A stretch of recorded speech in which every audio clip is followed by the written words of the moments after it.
formalities. We just did that for the meeting. The roll call vote. Supervisor Schrader, Casciola, Cowden, and Fisher are in attendance.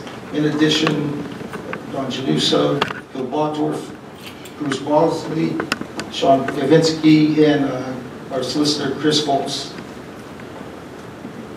Right now, just as you're all aware, we have a vacancy, and if the board's ready, we'll take a nomination for an appointment. I would like to nominate DJ Johnson. I'd like to second that nomination. Mary did second it. Roll call vote, please. Carol. Supervisor Casciola? Yes. Supervisor Fisher? Yes. Supervisor Cowden? Yes. Supervisor Schrader? Yes. The motion carries. Can we swear him in now? Yes, I was going to say, if you, DJ, would like to introduce you to everybody are in the house. Notary is here for the swearing in. Jana DeFelice, our longest serving member. Ever. I think he just called me that.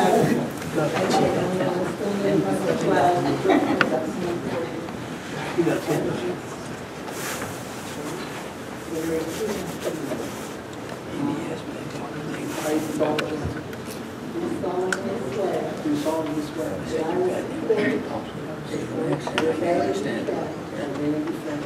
support the Constitution of the United States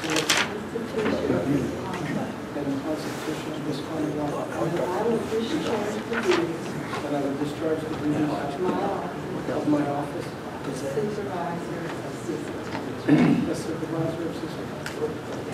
Let's go. One.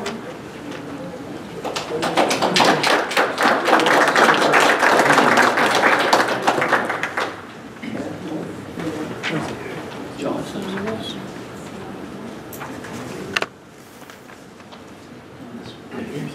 Thank you, Jim. Thank you very much.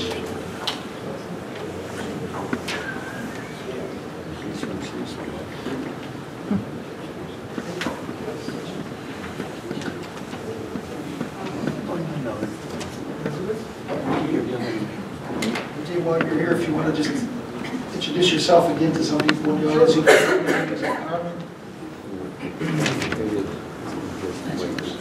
Hello, everyone. I'm Donald Johnson. More often enough, people know me as DJ Johnson. Grew up here in Bishop. Been a member of the fire department since 1974. Been involved in a lot of things in the township. One of my proudest accomplishments is when, in 1977, we formed Cecil Area EMS for the township. After my father's death, I worked with Bracken Burns, who was the administrator of emergency medical services for Washington County, and he floated the idea that he could raise money through a federal grant. We raised the rest, and it was a 50-50 proposition, and a lot of folks in this room and a lot of folks in the community banded together, and we started a very important ambulance service for the township that lasted a long time. I've recently had several involvements, but I spent 25.5 years at U.S. Airways, and most of my time spent traveling, but Cecil and Bishop's always been home. So I've been back for a while, and it's good to be back, and I'm looking forward to taking the position. Unfortunately, no one can fill Frank's shoes. He was a special individual, but also. Is it? Would you prefer that we call you DJ or? Yeah, that'd be fine. Okay. Thank you. First, this time we'll take comments from our citizens. If you have anything of interest, not unrelated, I mean, on the agenda, please bring that up first.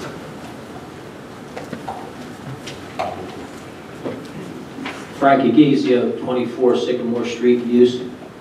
I'm going to make a statement, and then I'm going to ask a question or two. Okay. This is from the Equal Employment Opportunity Commission. Okay. The law forbids retaliation when it comes to any aspect of employment, including hiring, firing, pay, job assignments, layoffs, training, fringe benefits, and any other term or condition of employment. Okay?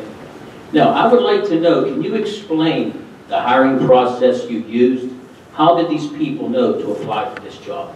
Can you explain that to me? The job you're talking about, Tom, the appointment of supervisor, Tom. yeah, that's an elected position initially. We're charged by law to appoint a replacement supervisor in the event of a vacancy in that office. That's as simple as that. I'm well aware of the Class 2 Township Code book and the process that this could have went through. But how did these people know specifically to come in for an interview? How were they contacted, Tom? Explain this to me. We had an I'm executive. sure a lot of these residents in this audience are curious too. Why was Paul O'Donnell not called? Why was Ron Fleer not called? Why was Eric Savagic not called? Why was Ed Bega not called for an interview? Can you explain this to me, Tom? Sure. We had an executive session on Friday, January 2nd, and then we talked to individuals who board members called and invited. So I think Actually, Tom, in my case- Repeat that, Tom? In my case, though, I'd like to say what happened in my case. The names, we did have an executive session, and the names that I brought up were people that had contacted me that said they were interested in the position. Okay, the rest of the township's left in the dark. They're left in the dark, Andy. I know You were very poor about your advertisement on this, and I think it's going to cost you some trouble here, okay? You left yourself and the Board of Supervisors open for lawsuit due to unfair hiring practices. There are many types of discrepancies I have found out about this morning after talking with 4 different government agencies. There's a lot more things in discrepancy other than sex, religion, color, race. There's a lot more. We need to stop the backroom politics in Cecil Township, okay? Hopefully the house cleaning continues this May and November on our Board of Supervisors that are elected.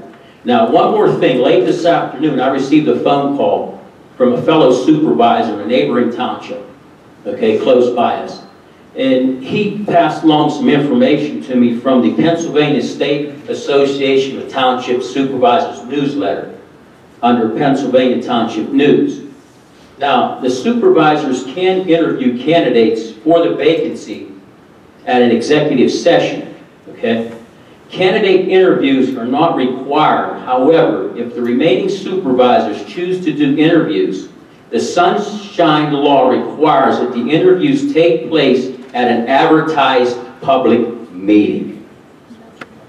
You understand this? I understand. You've left yourself open in a couple of areas here, and I have filed a complaint this afternoon with the EEOC of Pittsburgh branch offices against you. Thank you. God bless. Okay.